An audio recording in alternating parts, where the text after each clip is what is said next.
Awakening with Brahma Kumaris. Namaskar. Welcome to Awakening with Brahma Kumaris. You're watching Healer Within. Sister Shivani is with us. Welcome, sister. Om Shanti.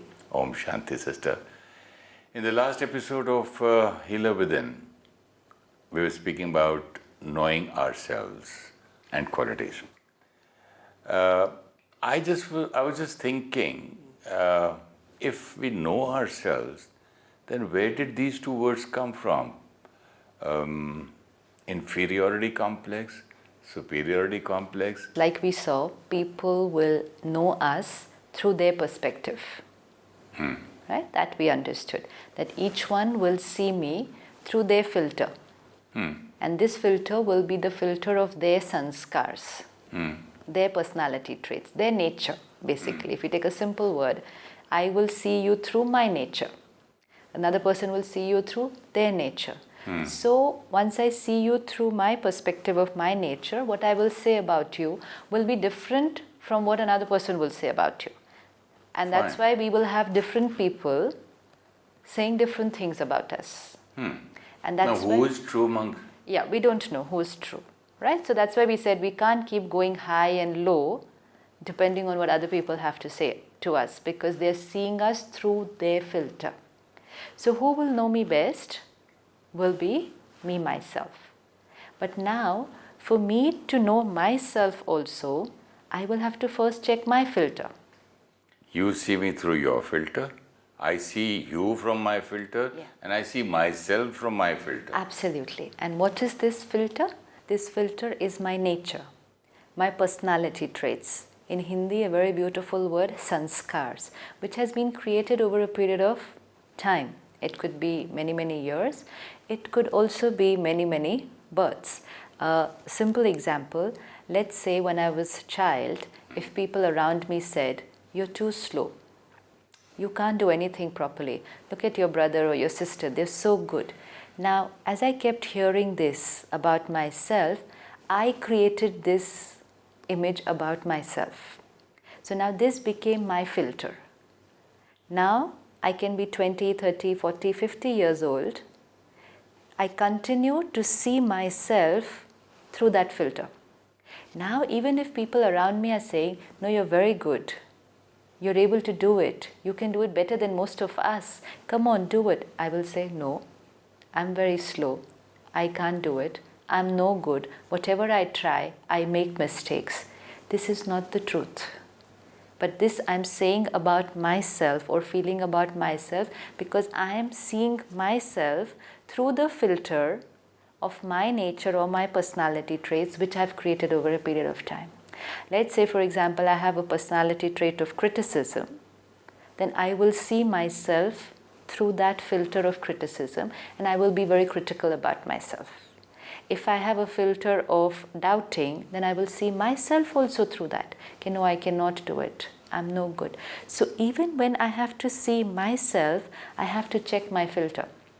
And which means I will have to remove all these filters of old sanskars, personality traits, labels that I have put on myself, labels that other people have put on me, which I accepted to be true, and I made them labels about myself, and now I continue to see myself through those labels.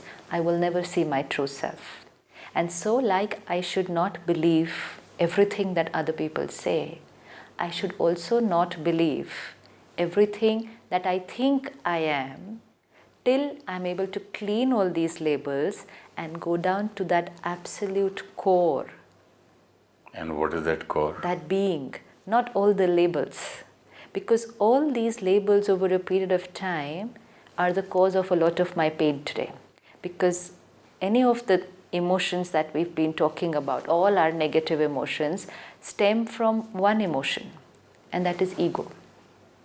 Whether it's anger, hurt, jealousy, criticism, rejection, anything, the root is coming from one word, and that is ego. Ego. Now, one is ego, the other is self-respect. And sometimes we tend to mix between the two. Very thin line. Very thin line is what we thought. Very thin line. between ego and self-respect, and actually they're opposites like day and night. It's not thin line, they are way apart, they're poles apart. What is ego and what is self-respect? There's so much of a difference. But we say thin line because we can't differentiate when it is ego and when it is self-respect. And sometimes even when we react, we say, oh, it's my self-respect. That's why I'm reacting. Very simple way to check. People are killing today. Because of self-respect. In the name of self-respect. Absolutely, yes. So not only reacting, we can go to... They kill their own child. Right. Self-respect. Right, absolutely. Marrying a wrong person, I kill you. Absolutely, absolutely. So, beautiful example. So this gives me a way to check when is it ego and when is it self-respect. Very simple parameter to check. When I'm able to remain stable and undisturbed by what other people are saying about me, at that moment I'm in my stage of self-respect. But when I get disturbed very easily by what people are saying, it's my ego which is getting affected. Which means I have created an image about myself and someone has come and said something which is contradictory to that image. Here, what I have created an image, you said. I haven't. So many people throughout so many births, so many days, so many years, so many people say something about me and I start believing. Absolutely. That's why we said labels that people put on us, which we accepted to be So how true. can you go on saying that I created, because that's disturbing me. See, why it disturbs? Because we're not ready to take personal responsibility. Because you said Yeah. that from so many births, so many years back, so many people had said so many things. You're slow, for example. I'm slow. So I had accepted it. I didn't create it. Once I've accepted it, see, I could have rejected it. Supposing my father said, you're too slow. Look at your brother. Look at him. He's so smart. Why are you so dull? I believed him. I had faith in him. I looked at him like God. God said this, that's final. So I did not create. Absolutely. And this happens with almost all children. And that's why it becomes a very important responsibility of parents and teachers what they say to their children. Why? Because a child takes what the parent says and uses that to create the self-image. See, it's like I am the child growing up, haven't yet created, don't know myself too well, haven't created an image about myself. So at that time, it's like an artist with a blank canvas painting the picture. And what my parents say to me at that time, or my elders or my teachers or a sibling, are the different colors, the different strokes that I will get. I take those colors. Okay, I can say, but I got only those colors. I didn't get another color. I got only those colors. Yes, but I took the color and used that color to make an image of myself. This is my creation. Now I choose how to create my image, for how long to hold that image. If now, let's say I created that image. Now we can take fresh colors and repaint and redo and touch up. Absolutely, that is spiritual wisdom. Now I get your point. At least even if I was not aware that time. The new colors are available everywhere. Yes, this is called knowing Pick myself. Up. Yeah. This is knowing myself, because even if somebody put labels on me and I accepted those labels and I said, okay, I'm like this, okay, I'm like this. Let's say, for example, people said, you're very hot-tempered, you're very aggressive, you're very aggressive, very aggressive. I kept taking it, and I said, yes, I'm very aggressive. But now I understand that no, my original nature is peace. But everybody said I was aggressive and I was behaving also very aggressively. So everybody said, I accepted it, and I said, this is my nature. So it's my self-image. Now, spirituality tells me you're a peaceful being. So here's one painting which says you're very aggressive, and here's a fresh color which comes and says, originally, you're a peaceful being. Yeah, but who teaches you that? And how do you know that you're a peaceful being? What is the proof? How do I know that I am a peaceful being? Because my color already is painted. Very dark colors, very strong colors since a very long time. So first you have to realize that it is dark. Absolutely. Then you have to realize that actually my original color was like that. Right. Like when I was constructing my house, I said I want a very old kind of a look, antique. So the person who was building, doing the construction, he went all the way to Gujarat, brought about a hundreds, maybe 200-year-old door. And I said, why have you brought this? This has got oil paint on it, full blue. This doesn't look old at all. What is so antique about it? He said, just wait, sir. He took out one coat, second, third. There were umpteen coats on it. On the door. Yeah, coat on coat, oil paint on oil paint on oil paint on. And the real carvings came out later on. Beautiful. And the original came out after about a week. Right. And we had to put acid, and finally when we were cleaning it, one person was passing by said, what are you doing? Use this chemical. Passerby. Yeah. A stranger. So we used that chemical and it went off, and now I have that door with beautiful carvings. Hundreds of years old. Now, how many coats have I put on myself? Yeah.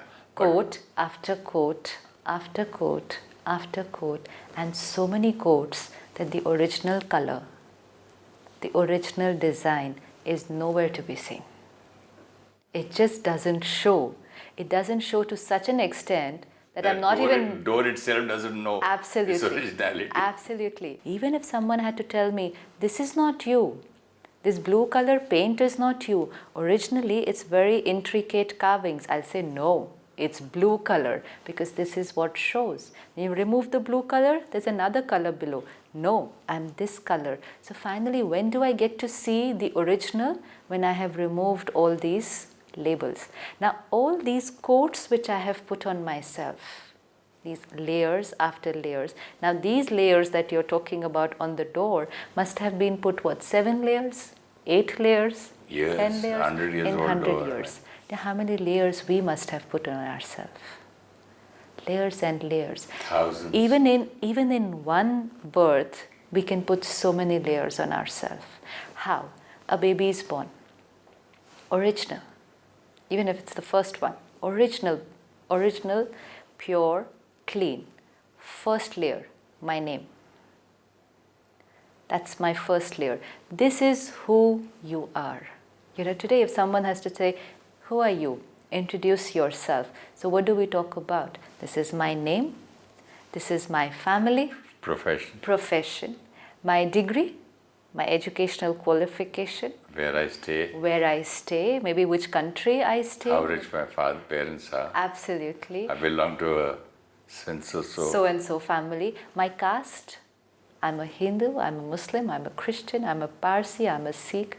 Labels after labels after labels of my identity. Who am I? We have to answer this question because we've been hearing it since ages that anyone who's able to answer this question, who am I? Main kaun? You know, that's supposed to be the toughest question to answer. And they say if you answer this question, who am I? Most of your problems will be over. So who am I? Let me ask myself, who am I? I will immediately say, my name. Introduce yourself. So my name, then someone will say, I'm a doctor, I'm an actor, I'm an engineer. Then I'm a Hindu, I'm a Muslim, I'm an Indian, I'm an Australian, I'm an American, I'm from so-and-so family. I'm a father. I'm a father, I'm a husband, I'm a son. Labels after labels after labels. Now, all these labels that I acquired, these are labels that we acquire in a lifetime. They're not coming on day one. All these labels that I acquired in my lifetime, I became an engineer at the age of 21. Before that, that label was not there. So before that, it was, I'm so-and-so's daughter. I'm an Indian. I'm a Hindu. 3 labels. Then comes another label. I'm an engineer. Then comes another label. I'm somebody's wife. I'm somebody's husband. Then comes another label. I'm a trainee engineer. Then will come, I'm a manager. Then another label. I'm a senior manager. Then another label. Now I'm a vice president. Then another label. Label after. Then I am retired. And then I'm retired. Yeah, and look at it when I retire. See how it is. Identity crisis is so deep that when I retire, I still hold on to that last label.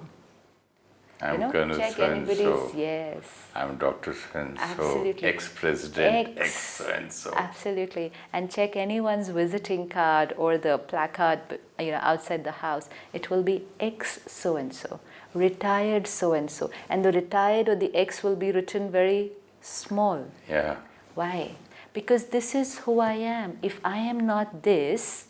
No, it's very difficult to say that I'm no more what I was. It's not that. It's if I'm not this, then who am I? Remove this label from me and what's my identity? So, because of that identity crisis, I will hold on to that last label. People respect me for that label. Everything that I'm getting from everywhere around me is that label. I'm not giving it up. And that's why I hold on to it even when it's not valid. It's no more there. Because I associate my identity. It's no more just a designation. It's not a profession. It's a true belief that It's I am me. so-and-so. It's me. This is me. Total belief. Yes. It's me. It's me. Consciousness. Who am I? I am this. I am a man. My name is Suresh Oberaio. I'm a movie star, actor, film actor. That's it. That's it. I'm someone's husband. I'm somebody's father. Today your identity will be you are Vivek Oberoi's father. Another label. So labels after labels, and our whole lifetime is of putting labels.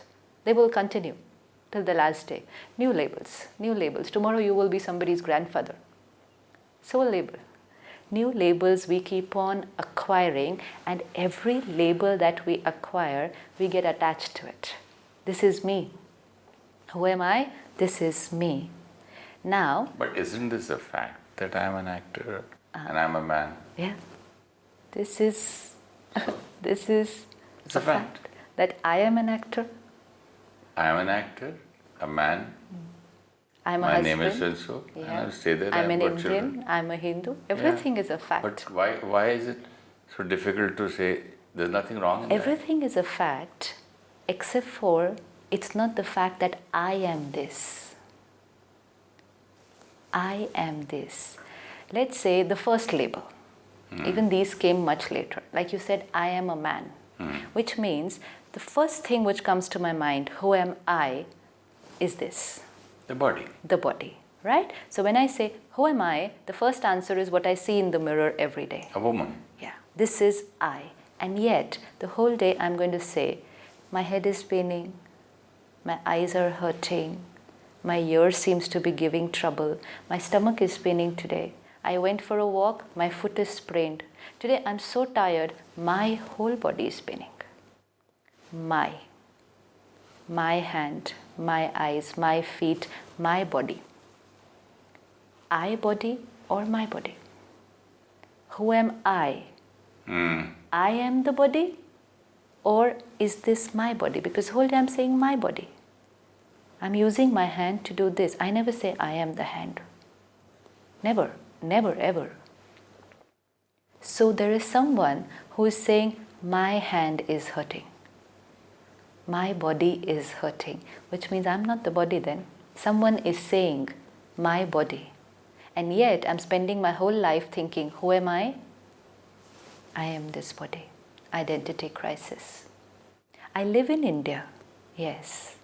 Who am I? I am Indian. I live in India. Actor, my profession. This is my profession. Doctor, engineer, actor, my profession. Husband, father, my relationships. My relationships. Suresh Oberaio, my name. My. Family, my family. I was not born with that name. I was not. Mine. I was given that name. Everything I acquired. So what about before the name was given to me? Absolutely. What was I? And most important, who is it who's saying this is mine, this is mine, this is mine, this is mine? Someone is taking the ownership and saying, this is mine, this is mine, this is mine. This is my body, this is my name, these are my relationships, this is my profession, this is my degree, this is my nationality, this is my caste.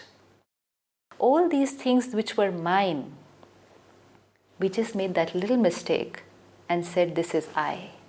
Imagine one day if everything that was mine, let's say this dress that I'm wearing is mine. And if I make this little mistake and say, I am this sari, will life change? Life will change completely.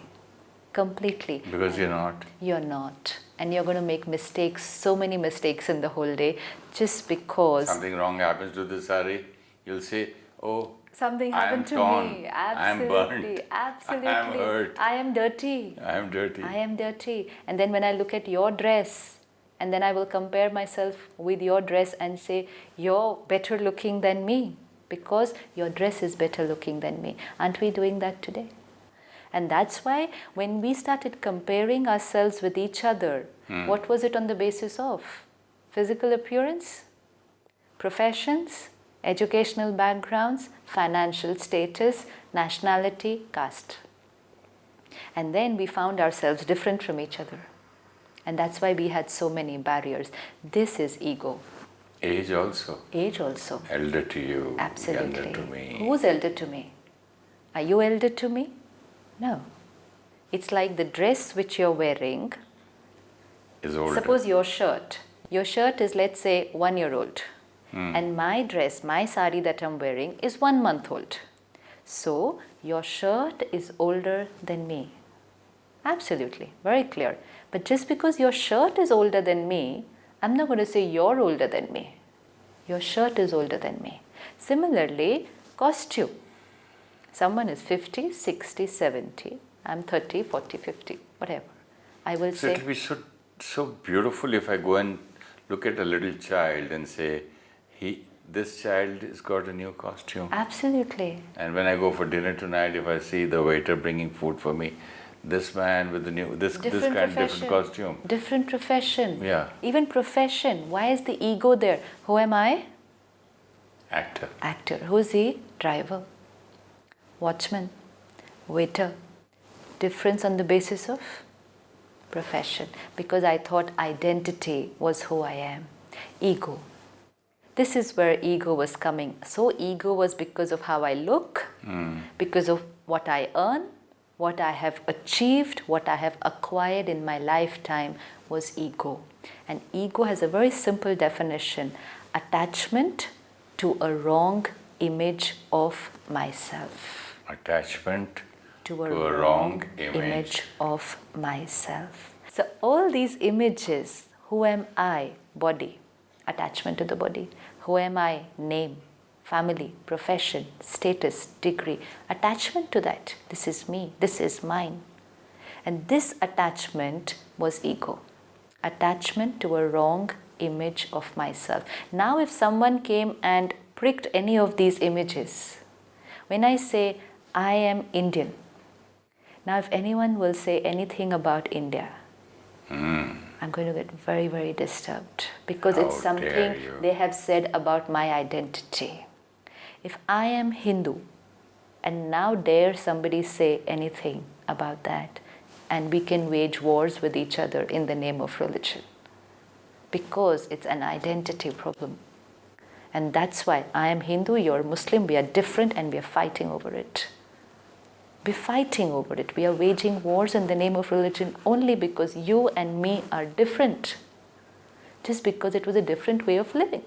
It was a different practice. Even in the same caste, this fellow believes in Lord Krishna. Absolutely. This in Lord Rama, this in somebody else, Mahavira, So Guru we're different. Nanak. So, no, not only different, I hate you because you're wrong. You're wrong. This is what was happening. Ego, attachment to a wrong image of myself. Now today we can do just a little homework. Each one of us. Take care and check what are all the labels that I have put on myself. And everything From which childhood. is mine. Yeah. Everything which is mine. They are there. They are mine. They aren't going anywhere. But everything which is mine to which I said I. It's mine. Mine is fine. If I say my body, perfect. My name, perfect. My religion, my nationality, my profession, my designation, perfect. But which are the things to which are actually mine, to which I have started saying I and made it my identity. Remove each label today. Gradually, this is mine. Okay, remove. Indian, my label. Remove. Keep it aside. Understanding that this is mine and try and come down to who am I? Nice exercise. Yes, we do that Until today. the next episode, can we have a short meditation? Sure. Who am I? Absolutely. Let's sit back and let me look at myself.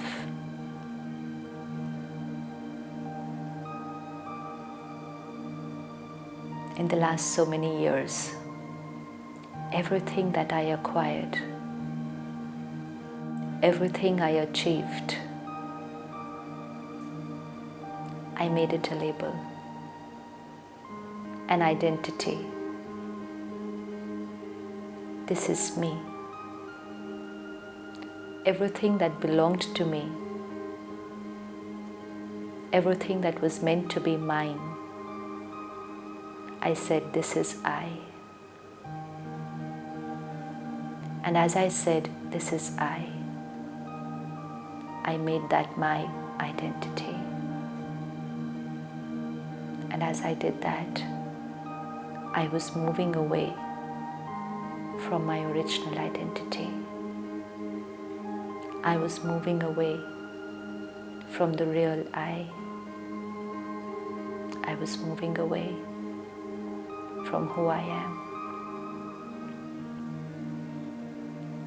Let me remove every label, slowly and lovingly, understanding it's an achievement, it's what I have acquired, but it's external. And let me come down to who I am.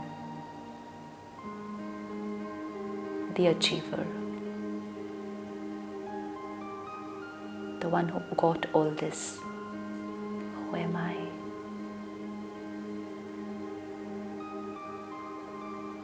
Om Shanti.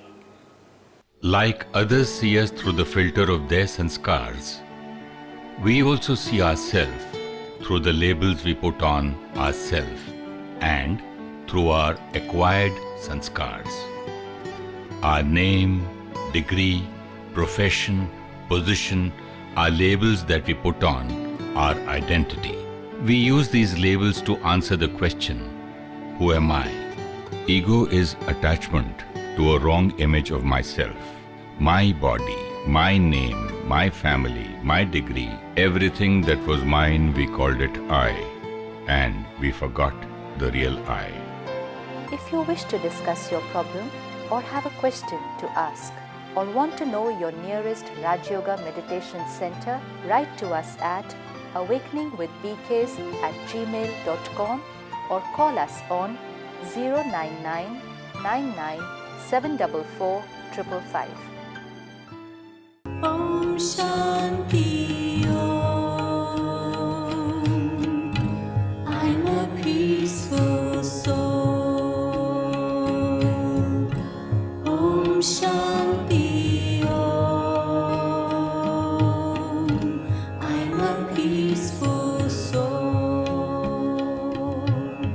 Ye Dwani Mangal Dwani hai. Om Shanti Om. This sound is a sacred sound. Om Shanti.